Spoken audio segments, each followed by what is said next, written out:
Tropic update as of 8 a.m. PST, September 21st.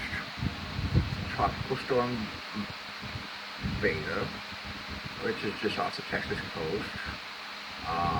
It collapsed last night, but has been building some convection today. It's definitely dealing with a lot of dry air moving off Texas, and it's having a hard time. The ANC kept at 45 knots, flight level wind around 50 knots to 45 knot SRF. So they went with 45 knots. It's moving west-northwest at a slightly faster speed, 290 by 6 knots, based on aircraft and radar data.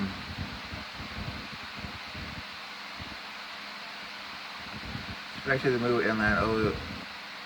Let's see. This is the same old song as it was 24 hours ago with Beta. Expected to move just inland over the central Texas coast, little plains in about 12 to 18 hours. Followed by a sharp decrease in most buses are in Beta, stalling for a few hours. As during collapse, a trough to the west combined with a broad ridge to the east, located over the Gulf of Mexico, begin northern Beta slowly northeastward or east-northeastward, and travel 24 to 36 hours, followed by a slightly faster forward speed on day 3 and 4, resulting in dissipation on day 5.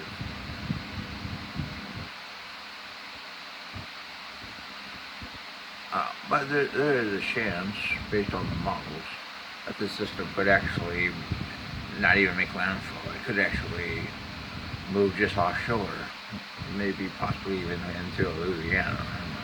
I mean, we can show you this. First the ANC track. I mean, look at this. Make landfall and literally skimmed up the coast. There's a chance it could stay offshore and move northeastward off the coast, make landfall in Louisiana. Which would result in a stronger storm potentially. But and some models do keep it offshore, as you can see. If it goes on the eastern side of the neighbors, it most certainly can. And if it does, it will stay stronger, probably a tropical storm throughout the next 36 hours, until it finally makes landfall in the United States. So, we're probably not done with this past storm, but we don't expect much strengthening because of the level of conditions probably won't be favorable for it. It's under 15 to 20 knots of shear.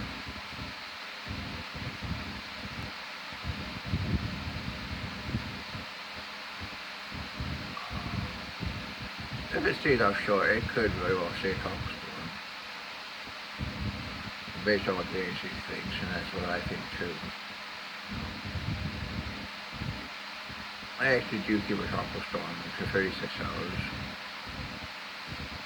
Well, probably slightly stronger if it stays offshore. We'll just have to see. This system is complex, based on where it tracks, but conditions probably won't be that favorable for it. And we're going to look at Teddy, which, frankly, it's still around. It'll move east of Bermuda. Recon found wind at a flight level wind of 93 knots at SRF around 68 knots. They went at 80 knots. The intensity is moving north-northeastward on the front side of like mid-level trough. Albanese is a green most of the system. Let's look at that.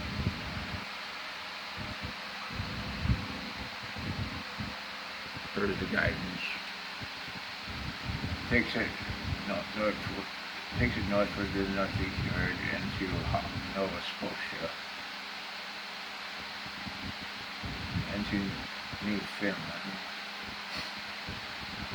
Most likely it's an anti-tropical cyclone, but it will probably be pretty strong.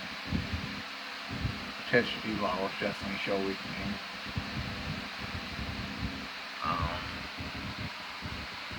going to increase substantially in size as it's making its transition.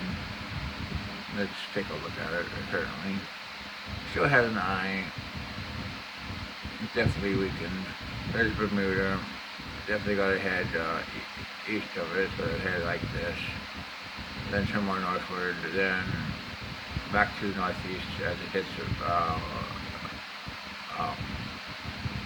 Newfoundland.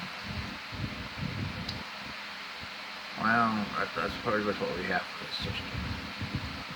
But it's definitely going to be an interesting system to watch as it heads into Canada. Now we're going to look at our system off of Florida down here. As expected by the NAC, they head southward, then northward again, and potentially have a 20% chance of formation, but doesn't really have that much model support in my opinion. And so we don't really expect the development of this system, but it's being noted. As for what's left of Ridgeford, it's under 10th share, and expecting development, no model support. Wave off the African coast, always worth watching, but the NC ain't labeling it right now. I'd say westward. I'd say a 10%. I mean, we always have to watch these waves, but it's getting really late in the season. There's just a lot of shear out here. Well, we can look at Paulette, which in my opinion has become better organized. Probably deserving of a subtropical designation in my opinion, but the ANC expects perfect model to possession of the south center. For this part of the ocean, for some reason, there's only 60% chance of reformation.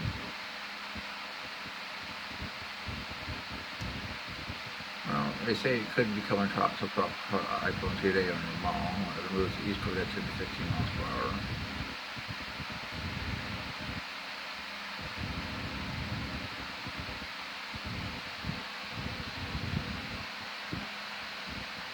It's pretty much going to move eastward. It could actually get fairly far eastward. Some models, like the GFS neighbor, actually recruited in the long term. Some models, like the GFS parallel neighbors, actually make a landfall in Portugal. Whatever those strengthening is expected, and conditions are probably ain't going to be very favorable. But okay, we'll show you the GFS. Here's Paulette, Beta, Teddy, what's like a Richmond.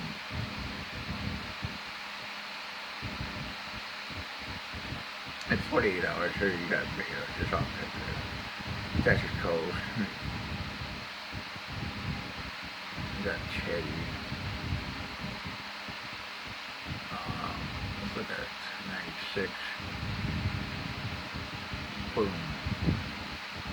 I mean, Teddy absolutely takes off from 48 and 96, crosses over and is here. Beta's probably history. Really, there's nothing else. There's a trough near Florida here. Let's look at CMC. That didn't even really show anything for the next 102.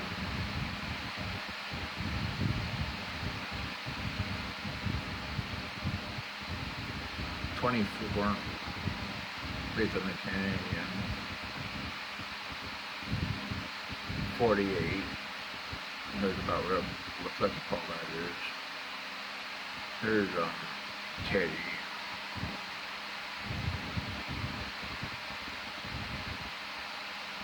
And 72, it's making landfall in Atlantic Canada. So that's all we have for the link. Well, we're gonna look at our tropical cyclone in the Eastern Pacific, which frankly hasn't any better organized at all. It's still a depression, and it's really strong out. You can see the LSC clearly exposed. There's lots of northeastern shear.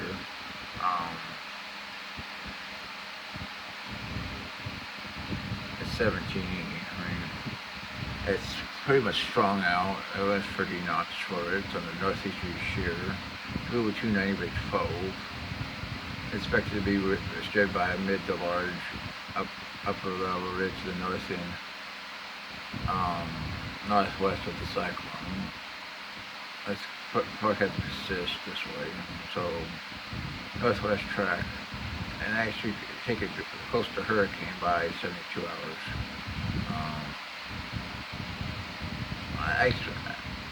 We'll have to see. Here's the track.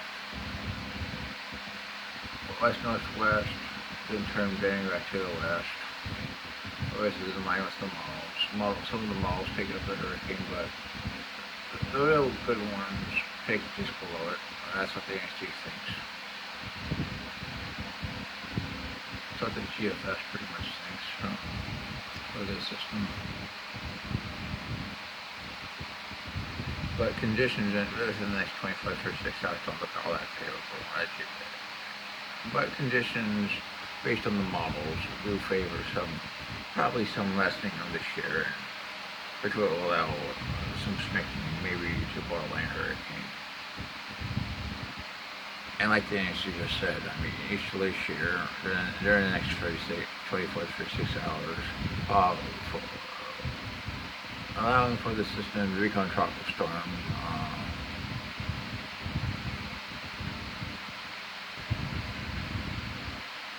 Pretty much going to be right in the gradient. I mean, if it's north of it, it's going to be weaker, and if it's south of it, it's going to have a chance of strength.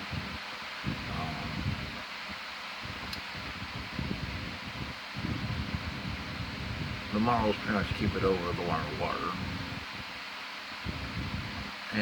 But they argue exactly what I just said. I mean, if it's north of it, it's going to be weaker. We'll also have to watch how strong the shear is. But I think it gets named, probably gets up to 50 knots. Well, that's your tropical update, another long tropical update for a day.